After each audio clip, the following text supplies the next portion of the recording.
Thank you, Madam Chair, and appreciate you having this hearing today. Thank you, Director Girding, for coming. Congress plays an important role in encouraging agencies to achieve regulatory harmonization across federal government in order to ensure that any additional incident reporting requirements do not create duplicative regulations. I'm speaking specifically to cybersecurity. The SEC's proposed cybersecurity disclosures require issuers to publicly disclose a material cybersecurity incident within 4 days using Form 8K. This is, I believe, falls under your department. Additionally, there are rules that introduce new obligations on risk management and governance, including disclosure of policies, procedures, and board members' expertise in cybersecurity. All this comes when the SEC has proposed 5 additional cyber disclosure rules. I've heard from a number of stakeholders that have said about 40% of their staff, cyber staff's time they spend it on compliance matters instead of the day-to-day protective mission. And some experts in the field believe that this could rise to 50% in the near future with all these other regulations coming out. With all this in mind, Mr. Girding, have you, as your department, worked with or received technical assistance from other agencies such as CISA on the implementation of this proposed rule and how it may interact with existing regulations and laws? Congressman, we've consulted with a number of federal agencies on the rule proposal.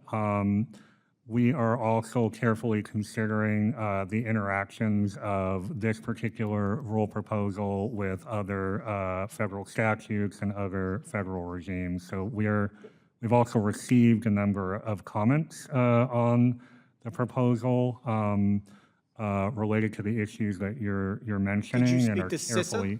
Did you speak to CISA about this? That is one of the federal agencies that we have spoken to about the rule. So yes. They have a 72-hour disclosure rule. Why make yours 4 days? And why make it public? Because CISA's rule isn't public. What, you know, when you talk to them, did you get a differing opinion as to why draft this, as what you should not do with this rule? Or, I mean, what was the discussions? Did you just say, hey, we're doing this? One clarification, Congressman, the cyber incident security reporting provision that you're talking about is 4 business days after a public reporting company would determine that a cyber incident is material. Yes. I will note that we are closely following our statutory authorities, which may differ from those of CISA under other rules. I understand that, but do you understand that there are businesses out there and who have cyber employees, which a lot of them have shortages. There are 750,000 open jobs. And when their employees have to spend 40% of their time doing compliance matters, wouldn't it be better for the SEC and CISA and other agencies to say, hey, you know what? Maybe 72 hours works for all of us instead of 72 hours for you, 4 days for you, 48 hours for somebody else. That's what I'm saying. We need to get these people back into the job that they're supposed to be doing, protecting the companies. So I think when you have these discussions in the future, it doesn't matter about statutory authority, there's still supposed to be harmonization. And that's what Congress wants to see.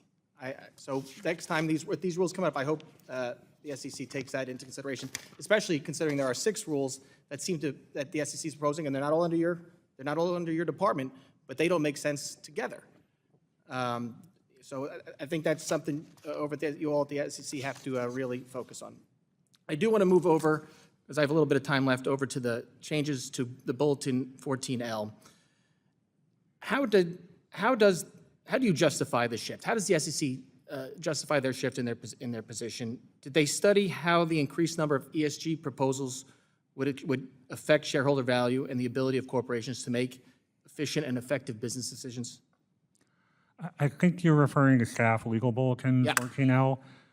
So, Congressman, that is informal views of the staff as we conduct our shareholder review process. It's not legally binding. It's not a rule or notice. It's not notice and comment rulemaking. How much discretion do staff members have when they are determining whether something is exempt? I think you're asking about the informal shareholder review Yes. process that we have. So that is driven by professional career staff. It is something that offers informal views to both management and shareholder proponents as management elect to seek a shareholder, a no Gentleman's action time's letter from the. expired. You could perhaps respond in writing for the rest of your answer.